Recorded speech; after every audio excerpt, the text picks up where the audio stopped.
Well, let's see. Johns Hopkins comes out with a number this morning saying COVID-19 cases around the planet have surpassed 40 million people. And I believe 1 million deaths, if I remember correctly. So it's impressive. I mean, it's what happens when you have a pandemic. U.S., India, Brazil reporting the by far the highest number of cases, 8.1, 7.5, and 5.2 million respectively, although the global increase in recent weeks has been driven by a surge in Europe, which has seen over 240,000 confirmed virus deaths in the pandemic so far. Well, I believe this is probably what we would expect to see as we're seeing this second wave.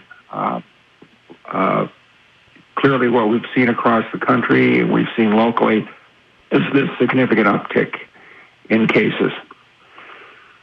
Yeah, we see, you may have seen a map of the United States over the weekend, and I think 47 of the 50 states, the spread was quote, out of control or overwhelming. How much longer do you see that kind of trend going?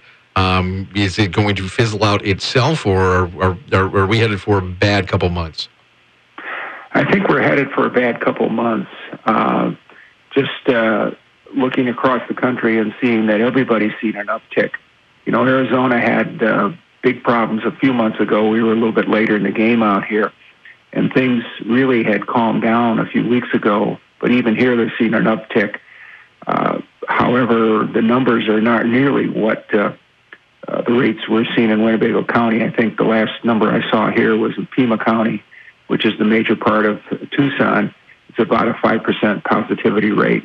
And I believe in Winnebago County, we're up around 11%. Correct. I think that's the last number I saw. And so what does this tell us? I mean, I don't think we can lean on the chestnut anymore that, well, people need to pay attention. People need to wear their masks. People need to wash their hands more. And it would appear to me that many are going along with that. I think many are, but unfortunately, I think, as we've talked in the past, a lot of people have gotten to this COVID fatigue. They're just not quite as careful.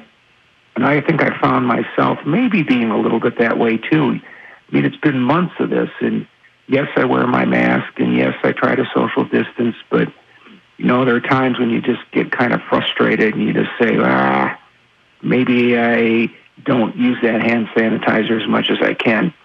And obviously, people are moving indoors.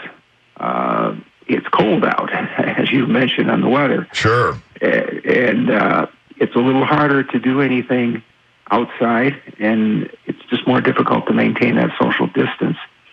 So I think it's a combination of factors, and we were predicted to get this second wave, and we're just going to have to work through it and do the best we can.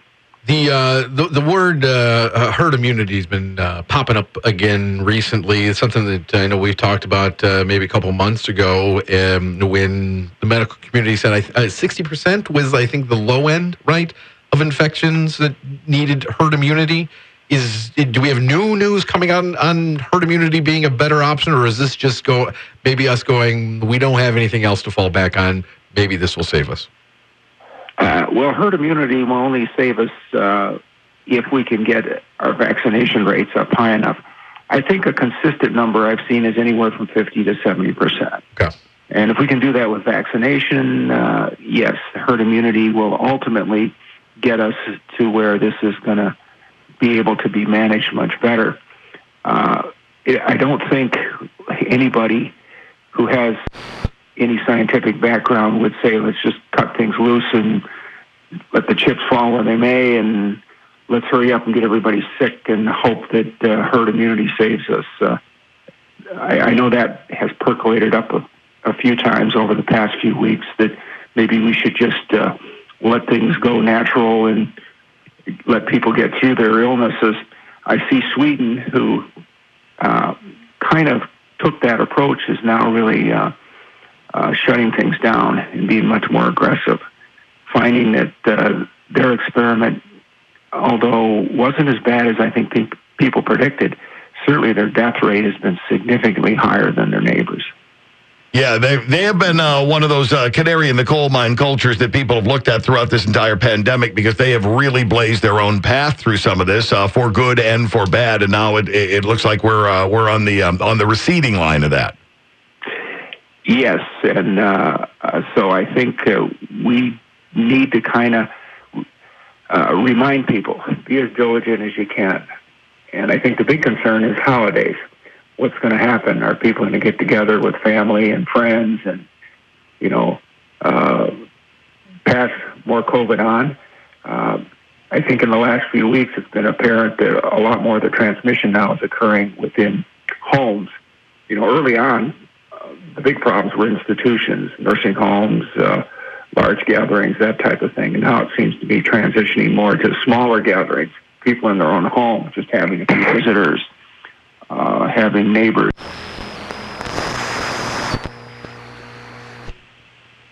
Thanksgiving about a month away. Do you foresee severe suggested limitations on Thanksgiving gatherings? Is Grandma going to be able to come over this year? Actually, Grandma is not going to be able to come over this year. My mother lives at Fairhaven in the independent, the assisted living area. And we had intended to have Grandma come over, but given the situation, they've made it very clear if Grandma comes to our house for any kind of gathering, she will have to quarantine for 2 weeks when she returns, which means she'll be stuck in her room for 2 weeks and really can't not leave her room. Wow. So her comment to us is she's probably not going to come over for Thanksgiving. And I understand that. Again, institutionally, that's a place you do not want to get COVID started. No, as it's very difficult to control. Yeah, it is. We've seen the horrific results of that happening in places like that. Want to get your take on this Associated Press report I'm looking at this morning, talking about after we struggled to ramp up coronavirus testing, we can now screen several million people a day thanks to a growing supply of rapid tests. But the boom comes with a new challenge, and that's keeping track of the results. It says here all U.S. testing sites legally are required to report their results positive and negative to public health agencies, but state health officials say many rapid tests are going unreported, which means some new infections may not be counted. I didn't realize the downside to, hey, look, we can do all of this at once now is, yeah, but now we can't keep track of it. Well, that's a good point. And it's a bit of a failure of our public health system. This whole COVID thing has illustrated that we don't have enough resources in public health. We made a lot of mistakes early on in terms of tracking and quarantining, and we still don't do a very good job of contact tracing. Are we doing any not to interrupt, Yeah. Are we doing any contact tracing? I mean, I've known a couple people around in my life that have tested positive, and none of them have told me about any contact tracing that they did. I'm not aware of how extensive it is. I know the health department is doing some contact tracing, but I think because of the multiple labs and facilities and testing, it's kind of a hit or miss, not a well-coordinated effort. And what you've said just adds, fuel to the fire. That there are places that are doing rapid testing and there's no reporting, so there's no contact tracing. Because before the rapid testing, I think I agree with the fact that when you had to wait, 5-6 days for a result, contact tracing really wasn't going to work. But when you're getting it turned around in a couple hours, this is when contact tracing would be most effective, right? Absolutely. If we could contact trace people, get them quarantined, talk to their contacts, get their contacts tested, maybe quarantine the immediate contacts, the people that have more than 15 minutes of exposure within a small space, we could probably control things. That's what some of the countries who've been successful, China, I think South Korea, they've been able to do that. But that's coordinated through a very national public health mechanism where the country really controlled the whole testing and contact tracing, as opposed to having a very disjointed hit or miss system that we have.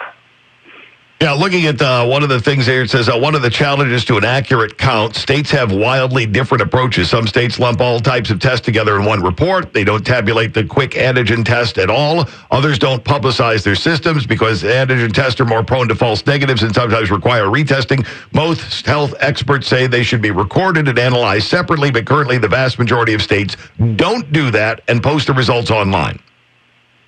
Yeah, again, it's sad. I know in this country we kind of resist the federal government doing a lot of things for us, but this is one area that we really should have had a strong federal government influence and system that was prepared to handle the pandemic, that would have done the testing or coordinated the testing and had consistent rules and consistent procedures throughout the whole country instead of what we've ended up with. Too many cooks in the kitchen right now. Yeah, I think that's true. It's not, we're a very mobile country. It's not a situation where you can say, well, let's just let the local health department take care of it, or let's let the local state take care of it. It's something that really begs for a national system and organization. And one more thing before we let you go. You're talking about vaccines. Restaurant stores have been a little bit of a recession in our progress on those. Some of the studies have stopped with some unexpected symptoms showing up in people. What have you heard about our vaccine hunt right now? Well, I did see an article that Pfizer thinks that they're going to possibly get regulatory approval late in November, which is encouraging, and that's I believe the two-step vaccination, whereas a couple of the other companies have had to slow down their testing because of some side effects. The other thing is I think one of the Eli Lilly's monoclonal antibody study is currently on hold because of some side effect issues. But this is what you'd expect with these kind of drugs and vaccines, so it's really not anything unexpected. I think we're going to see, it looks like, some kind of vaccine by the end of the year that'll be somewhat available, but I think it's going to be well into next year before it's widely available.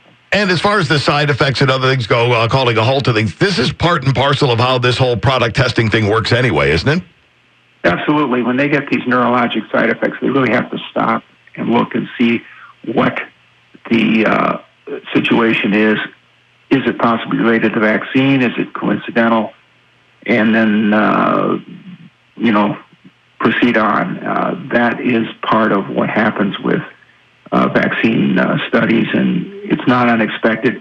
The good news is not everybody's had to stop their studies, and again, it looks like maybe Pfizer might be one of the first ones to get approval. All right, so bottom line on this visit, keep doing what you were doing before to keep yourself from getting COVID-19, which is, keep those hands washed, keep the hand sanitizer, throw the mask on, do the appropriate things. Absolutely, and be a little more diligent. Again, we're more people inside. Holidays are coming. Try to limit your contact until we have a better idea that this is under better control. It's a good point. You talk about reaching pandemic fatigue right now. Could be the worst time when we're all going back inside and spending a lot of time with each other inside. It's a double-edged sword. Oh yeah, absolutely. Yeah. This is not the time to start forgetting what you need to be doing. We are in that second wave, and we have to get through this next couple of months and hope that we can keep things to a reasonable level. And don't use this visit as an excuse to say to your spouse later, hey, I heard those guys this morning. I'm not supposed to have any contact with you people here in the house, so just leave me alone to watch football. That won't work. I think I'm going to try that. Monday Night Football is on. So right, it's a doubleheader tonight. So if there was ever a time to socially isolate your own family room, it would be tonight. And Dr. if you Norem, really want to be cautious, wear your mask. Right. As always, we appreciate the time. We appreciate the expertise. And if you're up, we would definitely look forward to talking to you again next week. All right. I'll see you in Rockford. We appreciate it. There's Dr. Dennis Norem from MercyHealth.